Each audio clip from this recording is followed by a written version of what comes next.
Well, good morning. And as you may have noticed, the chairman and I are joined today by the CENTCOM commander, Admiral Bradley Cooper. He just returned from the front lines to see the troops and meet with allies, and this morning briefed us, just before this briefing, on the latest on all aspects of Operation Epic Fury. So after the chairman concludes, we'll ask Admiral Cooper to share a quick update on the ground truth from his trip to the region as he continues to implement an ironclad blockade and ensures that our forces are maximally postured to restart combat operations should this new Iranian regime choose poorly and not agree to a deal. And that is what we urge this morning, that this new Iranian regime choose wisely, which is where we'll start with a message to Iran's military leadership, to the KH leadership and IRGC leadership. We're watching you. Our capabilities are not the same, our military and yours. Remember, this is not a fair fight. And we know what military assets you are moving and where you are moving them to. While you are digging out, which is exactly what you're doing, digging out of bombed out and devastated facilities, we are only getting stronger. You are digging out your remaining launchers and missiles with no ability to replace them. You have no defense industry, no ability to replenish your offensive or defensive capabilities. You only have what you have. You know that, and we know that. You can move things around, but you can't actually rebuild. You can dig out for now, but you can't reconstitute. But we can. We are reloading with more power than ever before, and better intelligence, even more importantly, better intelligence than ever before, as you expose yourself with your movement to our watchful eye. We are locked and loaded on your critical dual-use infrastructure, on your remaining power generation, and on your energy industry. We'd rather not have to do it, but we're ready to go at the command of our president and at the push of a button. This blockade, which the chairman will detail this morning, is the polite way that this can go. Your energy is not moving and will not move, and we can do this all day. But it's not destroyed yet. Your energy industry is not destroyed yet. You'd like to say publicly, Iran, that you control the Strait of Hormuz, but you don't have a navy or real domain awareness. You can't control anything. To be clear, threatening to shoot missiles and drones at ships, commercial ships that are lawfully transiting international waters, that is not control. That's piracy. That's terrorism. The United States Navy controls the traffic going in and out of the strait because we have real assets and real capabilities. And we're doing this blockade, performing it with less than 10% of America's naval power. The math is clear. We're using 10% of the world's most powerful navy, and you have 0% of your navy. That's real control, and we have a long track record of dealing with pirates and terrorists. But there is an alternative. As our negotiators have said, you, Iran, can choose a prosperous future, a golden bridge, and we hope that you do for the people of Iran. In the meantime, and for as long as it takes, we will maintain this blockade, successful blockade.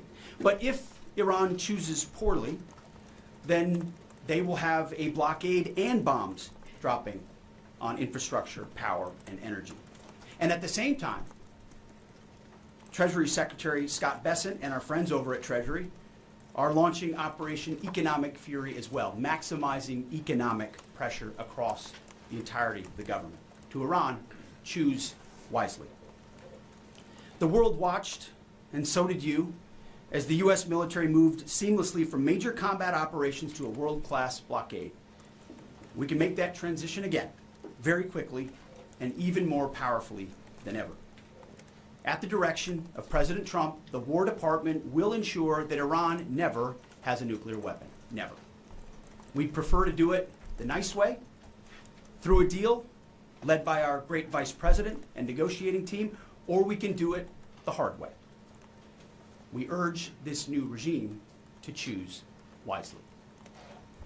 Speaking of choosing wisely, a note to the press corps, to the American media, as I just can't help but notice the endless stream of garbage, the relentlessly negative coverage you cannot resist peddling, despite the historic and important success of this effort and the success of our troops. Sometimes it's hard to figure out what side some of you are actually on. It's incredibly unpatriotic. This same press corps, not this exact same press corps, but at least an older press corps, bent over backwards during the Biden administration to explain away, you explained away the disastrous and disgraceful Afghanistan withdrawal. You called it the greatest airlift in American history. It's almost like you're cheering only for one side. This past Sunday, I was sitting in church with my family, and our minister preached from the book of Mark, the 3rd chapter. And in the passage, Jesus entered a synagogue and healed a man with a withered hand. The Pharisees came to watch. And as the scripture reads, they came to see whether Jesus, would heal him, or he would heal him on the Sabbath, so that they might accuse him. You see, the Pharisees, the so-called and self-appointed elites of their time, they were there to witness, to write everything down, to report. But their hearts were hardened. Even though they witnessed a literal miracle, it didn't matter. They were only there to explain away the goodness in pursuit of their agenda. As the passage ends, the Pharisees went out and immediately held counsel against him, how to destroy him. I sat there in church and I thought, our press are just like these Pharisees. Not all of you, but the legacy Trump-hating press. Your politically motivated animus for President Trump nearly completely blinds you from the brilliance of our American warriors. The Pharisees scrutinized every good act in order to find a violation, only looking for the negative. The hardened hearts of our press are calibrated only to impugn. I would ask you to open your eyes to the goodness, the historic success of our troops, the courage of this president, and this historic moment for a deal that could end the Iranian nuclear threat, the incredible battlefield victory laid before your eyes, the not one, but 2 incredible rescue missions, miracles, you might say, or a locked-in blockade. Or how about historic recruiting numbers? Yesterday, we announced that the Air Force and the Space Force met new higher goals in FY26, 5 months in advance of the end of the fiscal year, five months ahead of time. The Marine Corps and the Army will soon do the same. 2-3 years ago, we couldn't meet lower recruiting numbers, not even close. Where are the reports on that? Where's the coverage of the new spirit in the country, the new spirit in the ranks, the surge of Americans wanting to join the greatest military in the world? Nothing from the fake news. We sense a pattern. You see, on the battlefield, these are demonstrations of uniquely American capabilities, strength and resolve. It's all around you each and every day. But in the press, you only seek the negative, earning each and every day the fake news label. But the American people, with goodness in their hearts, see past the Pharisees in our press. They see the goodness. You watching, you see the goodness. They see the success. They see the reality. And they don't demand perfection, and perfection is not possible on any battlefield. But they see the incredible feats that our troops accomplish every single day. So to those troops, stay focused, block out the noise, stay aggressive. You are showing the world what it means to be an American warrior. You are making this building and the American people proud. We pray for you every day, and we have your back in every way. And to Iran, choose wisely. I pray you choose a deal which is within your grasp for the betterment of your people, and for the betterment of the world. In the meantime, the War Department is locked and loaded. Mr. Chairman, over to you. Thank you, Mr. Secretary, and good morning, ladies and gentlemen. Thank you for being here today. Last week, the President of the United States directed a ceasefire that temporarily paused major combat operations in Iran. The unprecedented effort by America's joint force during Operation Epic Fury set the conditions for this ceasefire. And as the Secretary said, I'd like to emphasize during this pause that the United States joint force remains postured and ready to resume major combat operations at literally a moment's notice. This morning, I'd like to give you an update on the ongoing blockade in the CENTCOM AOR area of responsibility. On Monday, 13 April, at 10 a.m. Eastern Standard Time, at the direction of the President, America's joint force began implementing a blockade against Iran under the leadership of Admiral Cooper and the team at CENTCOM. Let me be clear, this blockade applies to all ships, regardless of nationality, heading into or from Iranian ports. The U.S. action is a blockade of Iran's ports and coastline, not a blockade of the Strait of Hormuz. Enforcement will occur inside Iran's territorial seas and in international waters. In addition to this blockade, the joint force, through operations and activities in other areas of responsibility, like the Pacific area of responsibility under the command of Admiral Paparo, will actively pursue any Iranian-flagged vessel or any vessel attempting to provide material support to Iran. This includes dark fleet vessels carrying Iranian oil. As most of you know, dark fleet vessels are those illicit or illegal ships evading international regulations, sanctions, or insurance requirements. More than 10,000 sailors, Marines, and airmen, over a dozen ships and dozens of aircraft are executing this mission. And let me walk you through this operation a little bit. Please go to the first slide.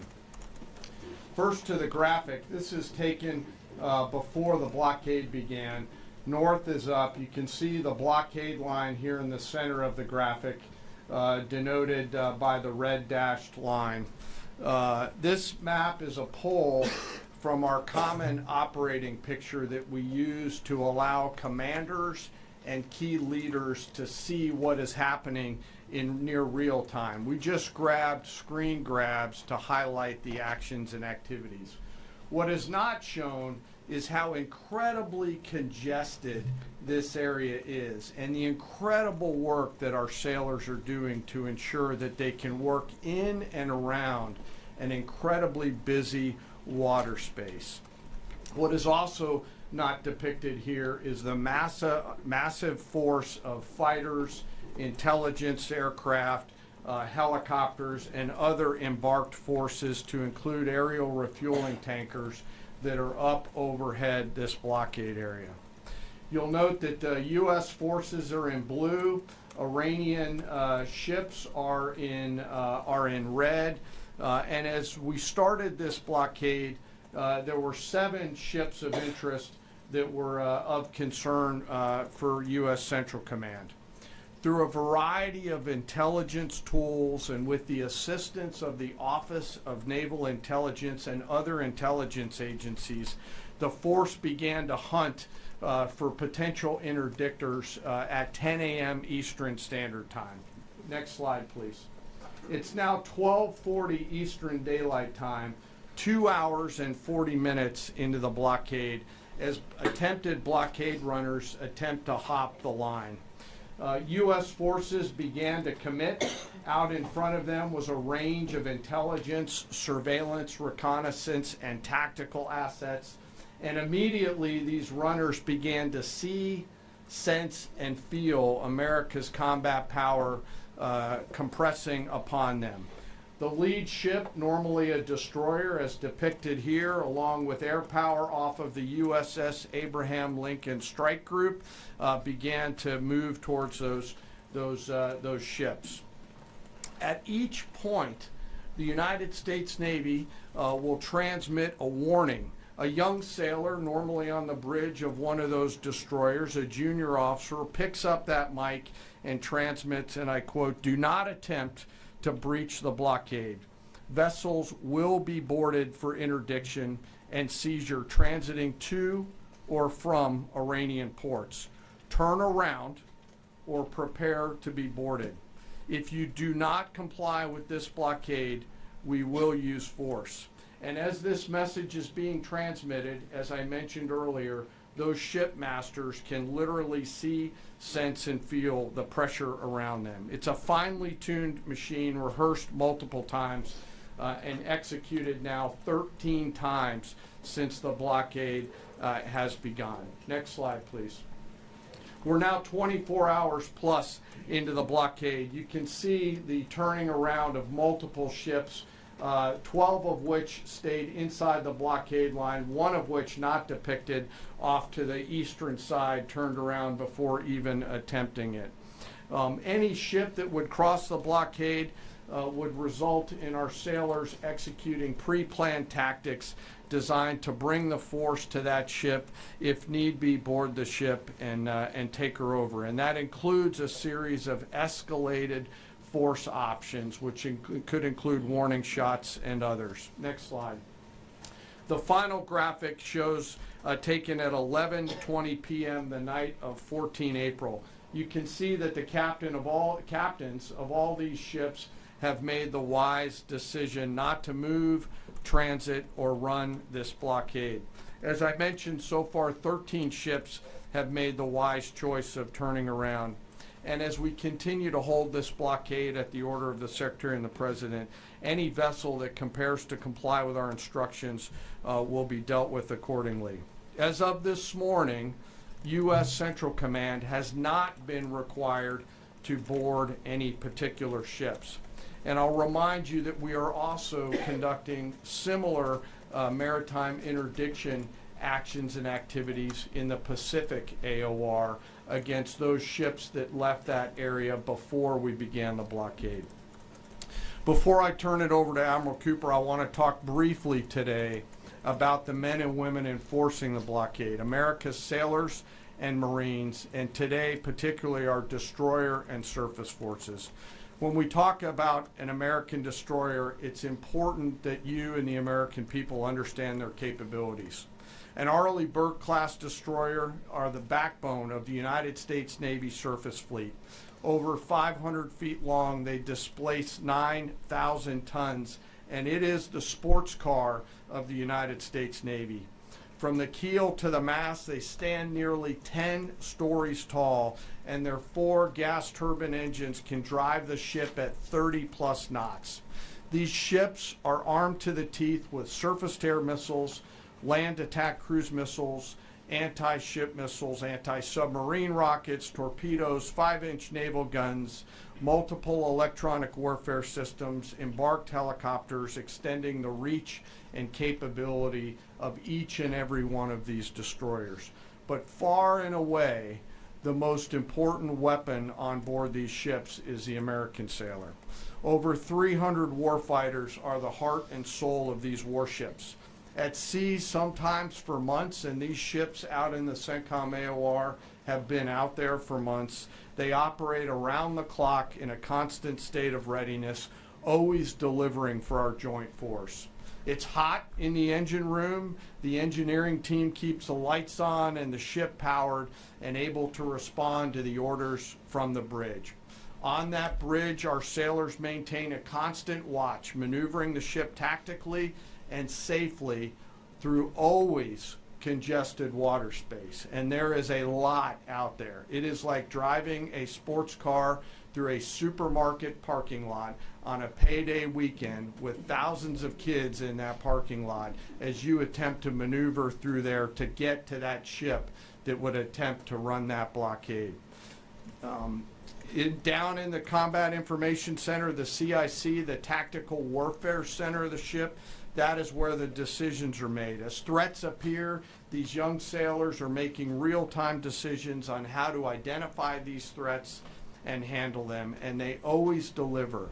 These ships are run by the youngest sailors in our surface warfare Navy.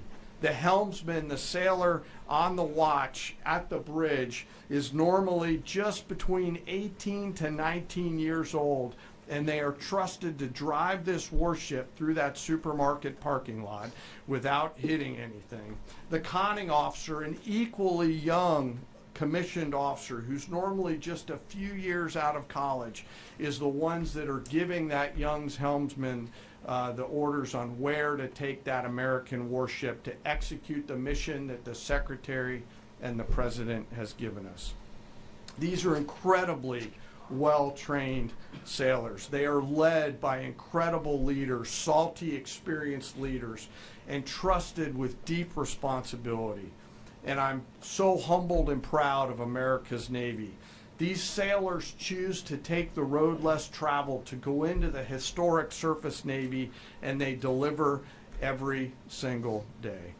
Finally, as I often do, I want to highlight one of those surface sailors today and remember our fallen. Today we remember Ensign Robert Thompson of the U.S. Laffey, who died on this day in 1945 in the Battle of Okinawa. He was killed while fighting a fire along with 31 others as 2 Japanese kamikaze aircraft hit their ship. He passed away 1 week after his 22nd birthday and was posthumously awarded the Navy Cross. We remember Ensign Thompson today and all of our World War II vets who continue to give us the gift of a great example.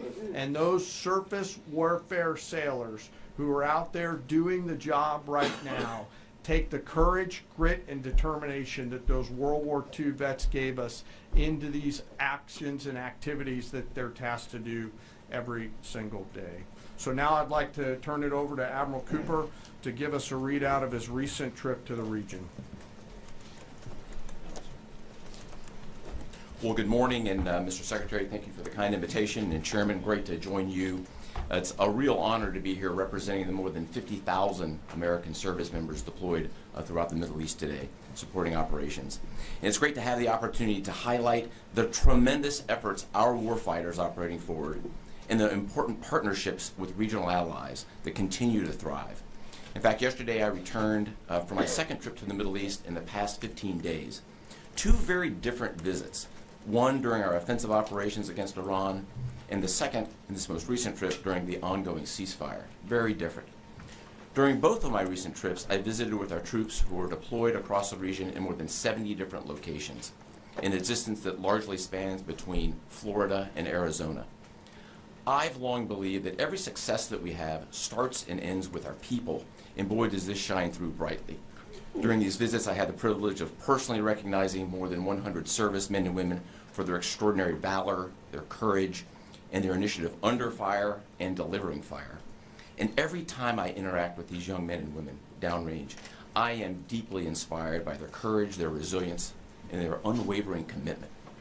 The stories are remarkable. In many cases, you've seen this play out over TV. Fighter pilots who took out Iranian missile launchers in the moments prior to their launch against Americans and our partners, and who hit key military targets in and around Tehran on the attack more than 13,000 times. I met with some of the teams that helped to bring our F-15 airmen home safely from Iran and heard first-person accounts of the stories. Absolute heroes. I spent time with our troops who are employing cutting-edge tactics and technology for the first time in warfare. I won't be able to talk about what those are, but these young men and women are breaking new ground. It's incredibly inspiring. I met with teams who launched our own one-way attack drones into Iran. These were originally Iranian-designed drones. We brought them back to America, took the guts out, put a Made American stamp on them, and fired them right back to Iran. Very effective. I met with teams who are employing AI every single day to help us sift through vast amounts of information to help us make decisions faster. And importantly, humans are always in the loop in this process. I met with our Space Force teams and our cyber specialists, whose work cannot be discussed, but who serve with indispensable impact. I met with our logisticians and sustainers all over the region. There is just no military that executes logistics like the U.S. military. This group is doing exceptional work, moving thousands of tons every single day. I met with our air defenders who shot down Iranian ballistic missiles. My message for this group in particular is that their actions most certainly saved thousands of lives across the Middle East during Epic Fury. And all told, my personal assessment is, after these couple of trips, is our troops are highly motivated, they're focused, they're vigilant, and they're ready. And they're using this time to do a couple of things. We're rearming, we're retooling, and we're adjusting our tactics, techniques, and procedures. There's no military in the world that adjusts like we do, and that's exactly what we're doing right now during the ceasefire. A little note about partners. My discussion with regional allies and partners, both at the senior civilian level and the senior military level, reinforced our shared commitment to regional security. But beyond that, having now fought together, side by side, I assess that our military partnerships are stronger than ever as we continue to maintain a very active defense posture across the region during this ceasefire. And that posture stretches across the entire Arabian Peninsula, and it runs from northern Iraq all the way down into the northern Arabian Gulf. In creating the largest air defense umbrella in the world across the Middle East, we embedded specially trained U.S. military air defenders alongside our partner nation soldiers, side by side, literally side by side. And to give you a sense of their contribution and impact, the King and Crown Prince of Bahrain both personally knew our soldiers by name. These leaders expressed appreciation for our service member who continue to stand shoulder to shoulder with our partners in support of regional defense. And this is a sentiment that is widely shared across every Gulf ally. I heard this message over and over again, which is, we stand with you. As the Secretary and the Chairman have said, Bahrain, UAE, Saudi Arabia, Qatar, Kuwait, and Jordan have been exceptional teammates. I had a chance to meet with both their senior leadership as well as their troops. Boy, equally inspiring and equally committed to mutual defense. They defended Americans and they defended their own country. It was inspiring. And there's been no better teammate than Israel. Together, the four best air forces in the world, the Israeli Air Force, the U.S. Air Force, and the air forces of the U.S. Navy and U.S. Marine Corps, together met and exceeded our own military objectives over and over again. Twice in the past 2 weeks, I've met with the Israeli Chief of Defense to ensure that we remain closely aligned, and we do. And then finally, let me just close by saluting the brave men and women who are in uniform and who continue to answer the call with unrivaled lethality, great teamwork, and resolve. We've asked them to stay ready during this period, and that's exactly what they're doing. I couldn't be prouder, and I know that you and the American people share in that same pride. Thank you so much. All right, we'll take a few questions. Go ahead. Thank you. Alexandra Ingersoll, One American News. How is the Iranians' decimated command and control affecting the ceasefire at this juncture? Ergo, how are we enforcing a ceasefire with an enemy who has virtually no command and control? And then one other question about the Houthis being, have the Houthis been an issue in the Straits of Hormuz and the Bab al-Mandab Strait at the Red Sea, or are we tracking that militarily? Appreciate that. On the ceasefire front, it's right. Their command and control capabilities are highly degraded, so their ability to talk, see, sense is at the worst it's ever been. But their motivation to want to stay in the ceasefire is very high because they understand that a violation of that ceasefire means a commencement, once again, of Admiral Cooper's forces, which went very poorly for them. So they have a high incentive to maintain that ceasefire, even though they can't talk and organize as well as they'd like to. And as far as the Houthis, thus far, they have stayed out of it, which, of course, we think is a good decision by them, and I think is a reflection of the fact that over a year ago in Operation Rough Rider, we had an ongoing and intense campaign that demonstrated American capabilities, which has them hesitating to want to do something on that strait, which I think would be a poor choice. Right. Good morning, Mr. Secretary, gentlemen. David Zia, Real America's Voice. As commercial shipping ramps up, you know, there was 130 ships a day going through there. As that happens, ships have to anchor up, right, and wait to pass through the narrow strait. Is there any progress with an international force to phase out U.S. military-led escorts or other? Is anyone stepping up to do that? It's a great question. Long term. They should be. There's a lot of talk, and what we've seen in this conflict from allies, and those is a lot of talk, except for the ones that were mentioned by Admiral Cooper in the region who've been phenomenal. Other allies have talked a lot and haven't done anything.